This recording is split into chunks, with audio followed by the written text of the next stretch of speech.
everyone. So today we are going to talk about fraction essentials. So kind of some of the basics that have to do with fractions. So the first thing I want to mention is that fractions have a numerator and a denominator. So there's the fancy word numerator and then denominator. Sometimes I used to think numerator Neptune, like Neptune is a planet in the sky, and denominator down. So it's the one on the bottom, okay? If you have a whole number, your whole number would go in the front here, okay? So the numerator tells us how much or how many we have, and the denominator tells us the total. It tells us what it's cut into. So let's go ahead and look at an example.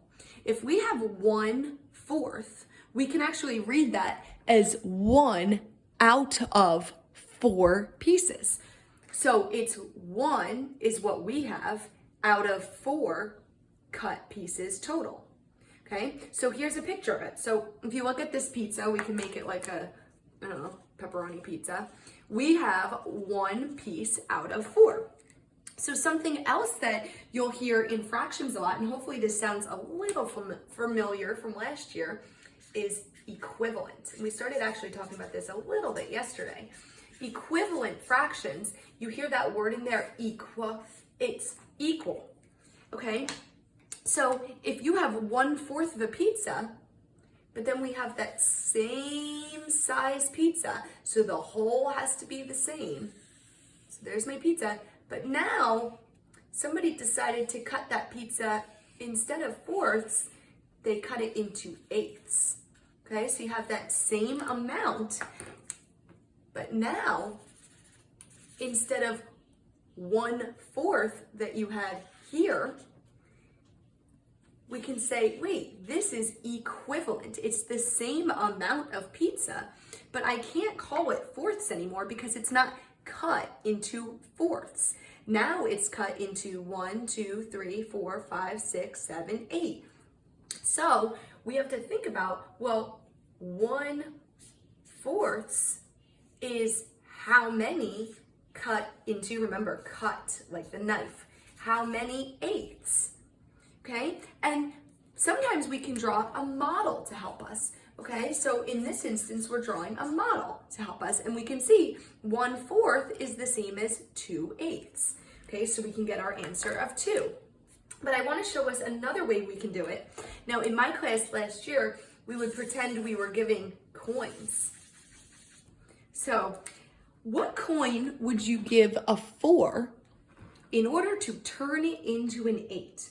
What magic math coin would you give it? So if you think for a minute, if I wanted to make a 4 to an 8, I would give it a ×2 coin. And you've got to keep it fair or equal. Whatever you do to the bottom, you do to the top. So to the denominator, we gave a ×2 coin to make 4 go into 8. So let's give that same coin. So 1 × 2 is 2. So with a model, we saw that 1/4 is the same as 2/8. And now we were able to just do it here with straight math, turning fourths into eighths. So instead of it being cut into fourths, it's cut into eighths. And remember, we have to be fair and equal. So whatever we do to the bottom, we do to the top, and whatever we do to the top, we do to the bottom. Okay?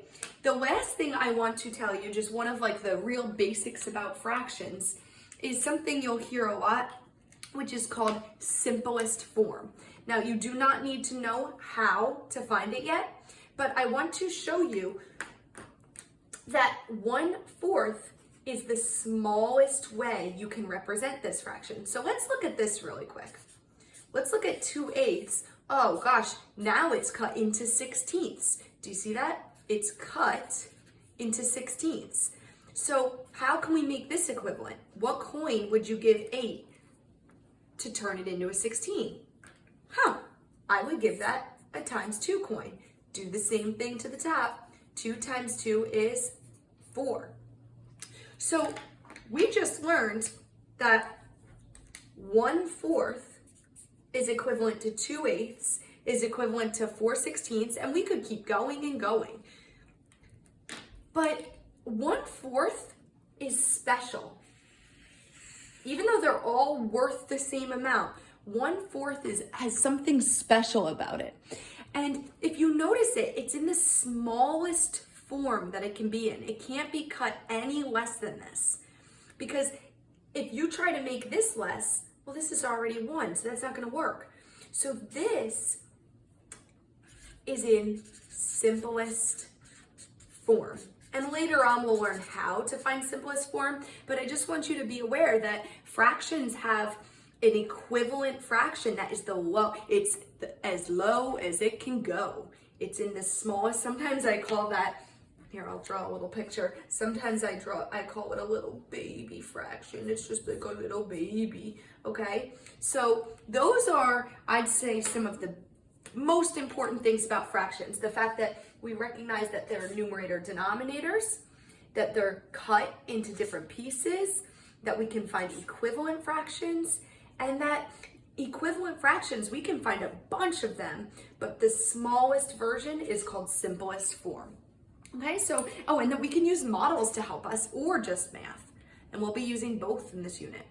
So hopefully these notes help you even remember things that you've learned in previous years about fractions, and we'll continue to work with them and learn new things about them in this unit.